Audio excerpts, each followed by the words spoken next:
AutoCAD দিয়ে একই সাথে কপি অ্যান্ড অ্যারের কাজটা কিভাবে করবেন সেটা এখন দেখাবো। কপির শর্টকাট আমরা কিন্তু সবাই জানি, অবজেক্ট সিলেক্ট করবেন, সিপি লিখে এন্টার, কি লিখে এন্টার, সিপি লিখে এন্টার, বেস পয়েন্টে ক্লিক করবেন।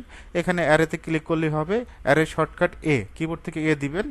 কারণ আইটেমে কতগুলো দিতে চাচ্ছেন, আমরা আইটেমে 12 দেব, 12 দেব, জাস্ট 12 লিখে এন্টার দিবেন। এখন কত ইঞ্চি পর পর এটা হবে, কপিটা হবে অথবা অ্যারে হবে, সেটা আপনার 5 ইঞ্চি। কত ইঞ্চি? 5 ইঞ্চি। 5 দিবেন, এন্টার দিবেন, অটোমেটিকভাবে দেখেন এটা 5 ইঞ্চি পর পর। এখন যদি ডাইমেনশন চেক দেই, ডিএলআই লিখে enter, first point second point 5 ইঞ্চি পর পরই আছে। আরেকটা অবজেক্ট বানাবো, আর ইসি লিখে এন্টার, রেক্ট্যাঙ্গেল। এখান থেকে আমরা 48 নিচ্ছি, কমা দিব, আর একদিকে 2 ফিট নিচ্ছে। এখন যদি এটা মুভ করি, মুভ করতে পারবো, এম লিখে এন্টার, মুভের শর্টকাট একটু মিডলে আনলাম। এখন এটা আমরা রোটেট করব, আরও লিখে এন্টার, রোটেট শর্টকাট কি, আরও লিখে এন্টার। এখন আমরা এটা এক্সপ্লোড করব, এক্স লিখে এন্টার, এক্সপ্লোডের শর্টকাট এক্স লিখে এন্টার, জাস্ট সিলেক্ট করবেন।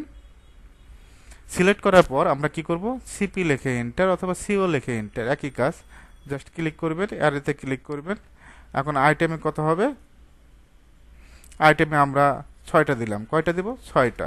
কত ইঞ্চি পর পর আপনি এটা দিয়ে দিবেন, আমরা এটা 10 ইঞ্চি পর পর দিলাম। দেখেন 10 ইঞ্চি পর পর কয়টা আছে, 10 ইঞ্চি পর পরই আছে। যদি ডাইমেনশন চেক দিই, ডিএলআই লিখে enter, first point second point 10 ইঞ্চি পর পরই আছে।